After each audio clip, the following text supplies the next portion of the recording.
The captive beluga whales, little grey and little white, begin their epic journey back to the ocean. But it's not without its twists and turns along the way. In the concluding part of John Bishop's Great Whale Rescue.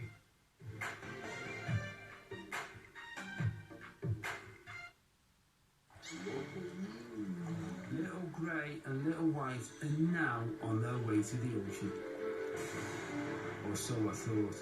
The ferry has been cancelled. We don't have that option to fly in. The mission to rescue these magnificent beluga whales from captivity in China. Okay, don't push too hard. And transport them to their new home in the wilds of Iceland. There's my footage! Was meant to be There's my just footage! a 2-month project. The plane There's just my can't footage! land on the runway.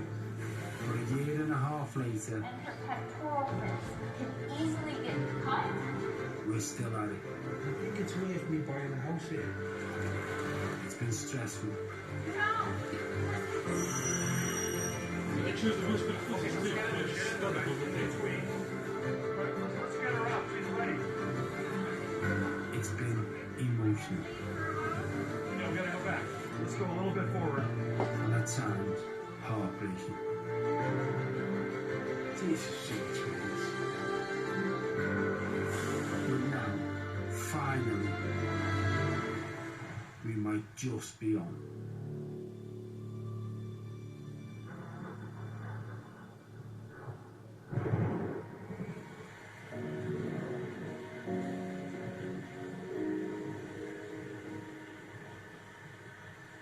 It's 2 AM, and I'm in Shanghai Airport waiting for little grey and little white flight out of China. It's 72 days since I first met them. Just had a bit of a bombshell dropped on us. A senior member of the customs has to be here to sign off to say that the belugas can go and the whales can leave. And that person isn't here. So what we've been told is that the customs office opens at 8 o'clock. We may be able to try and resolve it then. The beluga's flight was meant to leave at 5:45. So right now, no one really knows what's happening. If we ever take off, the whales have a 12-hour flight to get through. And there's an increasing risk that their well-being could be seriously compromised. It's going to be maybe 6-8 hours away. Yeah, possible. If we can't make our takeoff time at 5:45, now less than 3 hours away, the whales will have to go back to the park. And the whole project will be in jeopardy.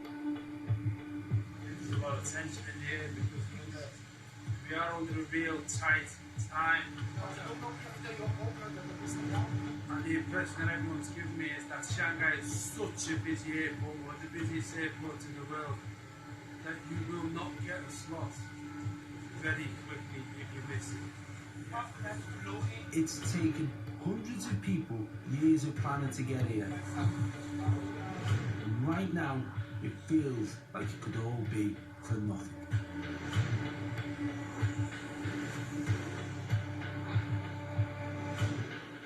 After a nail-biting wait, the cavalry arrives, in the form of the Chinese customs officials. They're going up just to check that there are belugas in the tanks. Now we just have to hope all the paperwork is in order. I don't understand why customs need to check stuff going out the airport. I thought they'd check shit going in the airport. And I've put this on because I've been told that it's all systems go, so we're going to be going airside, going through the cargo hold, and hopefully seeing them get loaded. Better. Things like that, change quick and turn.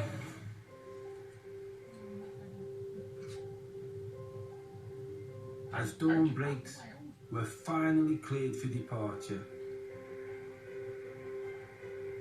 There's now only 6,000 miles between Little Grey and Little White and their new home. They flew that here 2 months ago and had to fly back empty.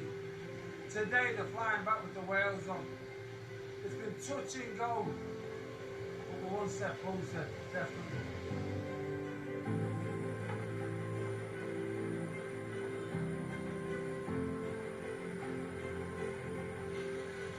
I've been awake now for over 24 hours. So I feel a little bit semi-sleepy, semi-awake, but massively excited. When we arrived at the airport and everything was going to get knocked back, having already been here once before and the whole thing been cancelled, there was definitely an air of despondency. But now when you see it in there, you know that there's no going back. And because of that, it's just become real.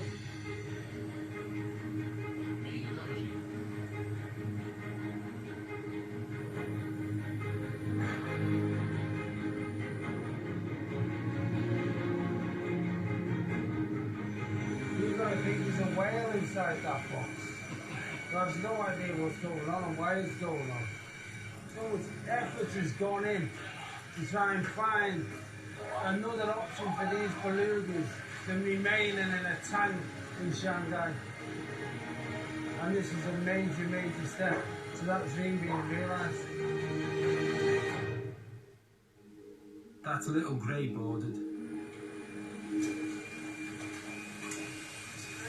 Joining the party. Sadly, there's no room for me on this specially adapted plane, so I'm catching a separate flight to Iceland. I'm going to try and get there, either when they arrive or just before they arrive on the island. No going back now.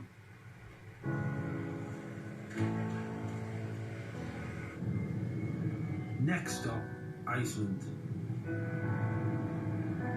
Since I first met them, I've been surprised by how emotionally attached to the whales I've become. Can I say hello? I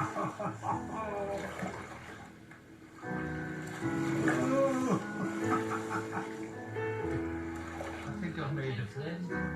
I know I have, yes I have, yes I have.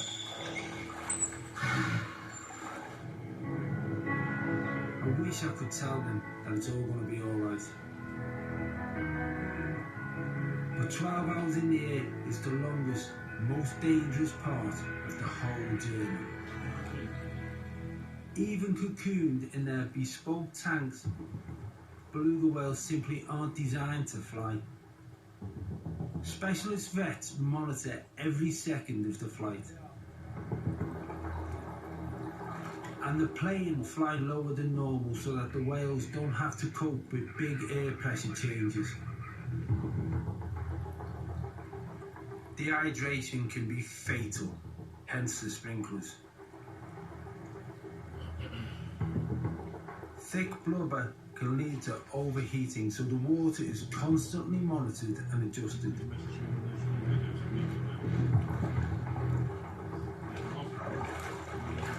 Crucially, just like us, these highly intelligent creatures can be scared. So little grey and little white carers are always on hand to offer comfort.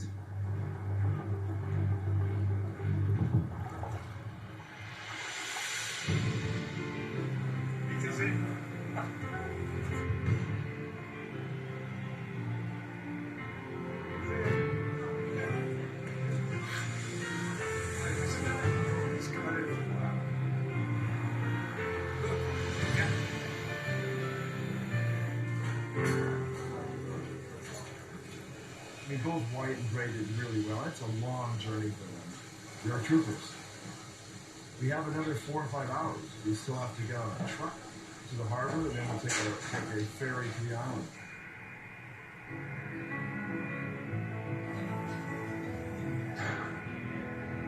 The whale's new home is a small island off the coast of Iceland. It's a short hop by air for me. But the whale's plane is too big to land on the tiny island, so they're hitting the road.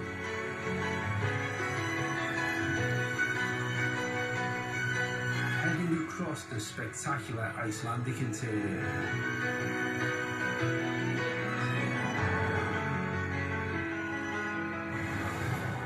weirdly, I was They're up there. taking the late night ferry, can't although get you part of wouldn't the think one. it in the land of the I midnight checked sun. So I was waiting for the ferry when they turned up. Yeah, I remember. Yeah. And I'm parked directly behind the Now truck. it's just 9 miles to the island.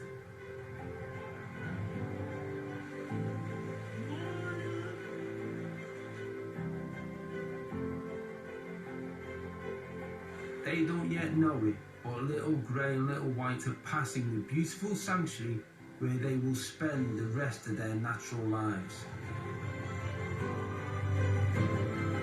It's a world away from the tiny pool in China.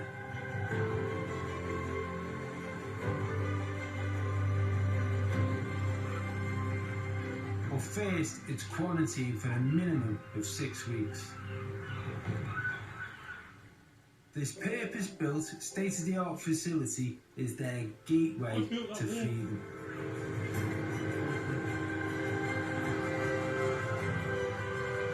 And I and the rest of the island are thrilled to see them arrive, even though it's well after midnight. This bit Oh, they're here. It's crazy. Time to go to like. see. Everyone's excited. You can understand why. I mean, it's going to be the first beluga sanctuary in the world off an island that's got a population of 4,000 people. It's going to be the biggest thing that's happened there for decades. Right now, we need to get them off the lorries. But Tom, the vet, has spotted the problem. Do we have any way to, some way of spreading the bars, keep them spread? We could put straps on them. Strap. Little Grey has turned on her side. In this position, the sides of the stretcher could block her blowhole and cut off her air supply. But you need to make sure that you can breathe. Tense. Very tense.